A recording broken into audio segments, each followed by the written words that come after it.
Alright,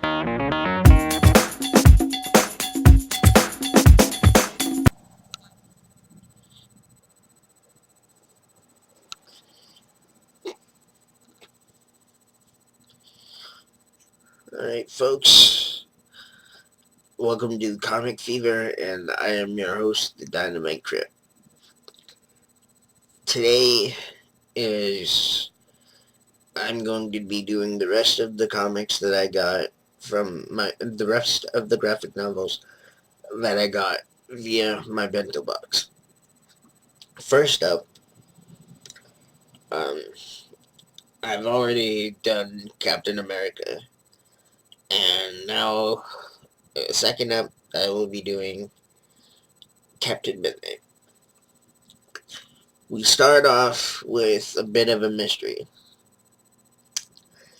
The Air Force has decided to do a recon mission over the Bermuda Triangle.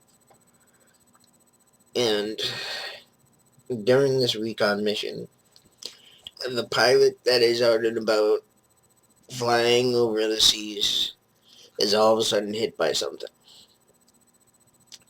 What, we don't know. But then the plane is forced to make an emergency landing. And that is when we are introduced to the man that is none other than Captain Midnight.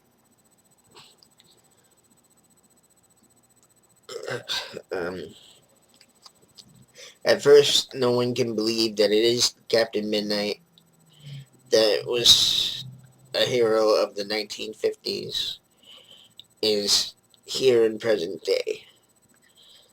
So it is a good portion of it is him trying to convince the military who he is.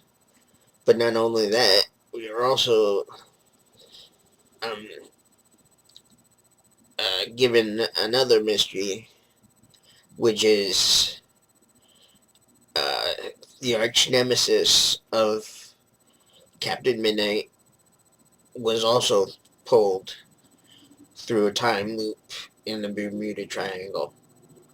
Only instead of being dispersed in the same time, his arch nemesis was actually dispersed in the 1980s, enabled to trick everybody into believing that she was the granddaughter of a Nazi warlord, but she is actually herself the Nazi warlord, or the daughter to the Nazi warlord. But pretending that she's her own granddaughter, she is able to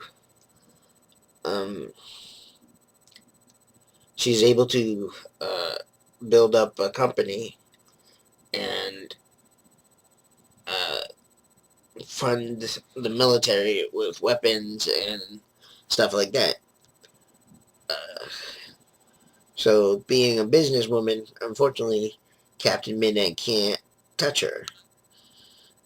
But it soon comes to the point where he finds the loophole and is able to get to her. It was a great book. It was brought to us by Dark Horse Comics, and it is a good read if you're into Lost in Time type movies, type books, or just generally misplaced heroes who are trying to find who they are in a new world. Anyway, that is Captain Midnight. Next up, The Valiant.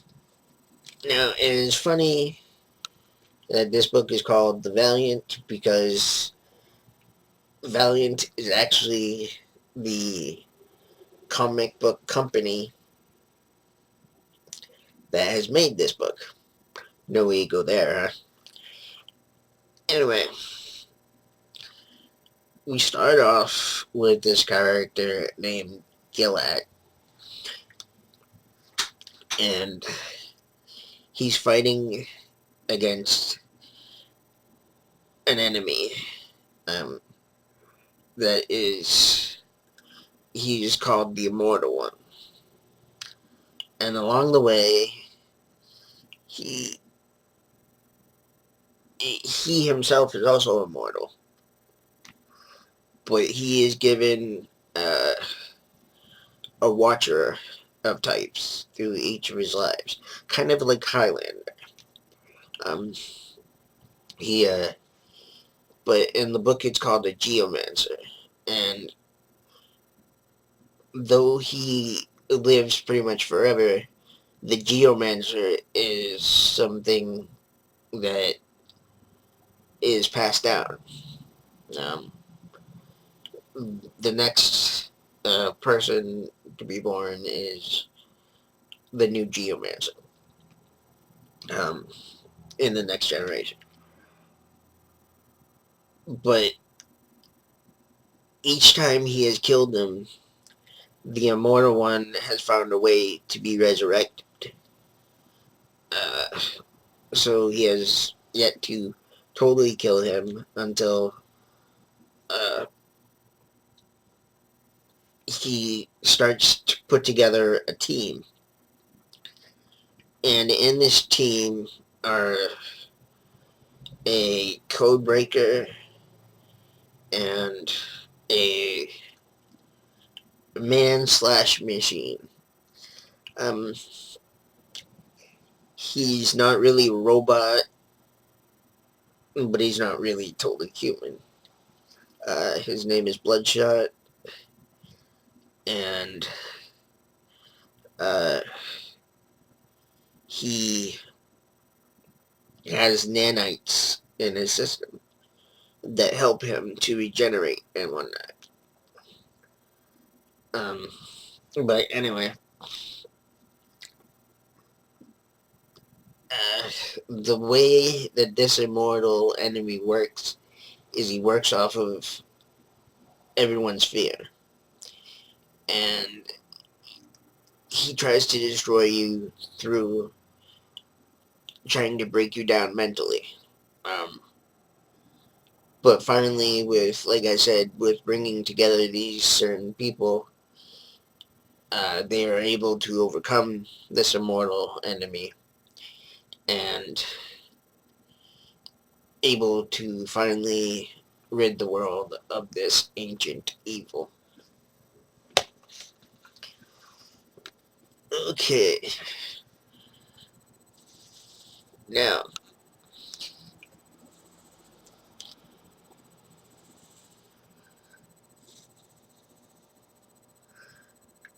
brought to us by Dynamite Entertainment Comics, is Terminator Revolution. Uh, it it starts off. It's in the future. John Connor has married. Uh, we don't get her. We don't get her um, birth name. We just get her name as Tara Connor, who is his spouse, and they are fighting the war um, against the Terminators. The war is still raging, and they're fighting against the Terminators. But while in battle with one of these Terminators, all of a sudden John himself is sent backwards in time. And uh, John Connors is sent to 1996. Back to when they had just defeated the Judgment Day. And, or so they thought. And he runs into his younger self. And basically the rest of the story is pretty much him trying to get back to his own timeline of sorts and trying to help his younger self without revealing who he really is. That's another twist to the story, is the younger John Connor thinks that the older John Connor is just another Terminator. Uh, but as the movies go, he thinks that uh, the younger John Connor thinks the older one is just a savior Terminator. And like I said, it's just basically him trying to get back to his own time while trying to defeat the other Terminators. It was a good book, um, and it pretty much stayed very well into the into the time loop idea. Uh, and actually, all three of these books stayed well versed in the time loop, the time theme. I would recommend each one of these books to read. They are all very well put, and they don't disappoint. I am your host, the Dynamite Crip, and I hope you enjoyed uh, my reviews. I will try to get better if I'm still not doing a very good job, but I will try to get better. And please don't hesitate to um,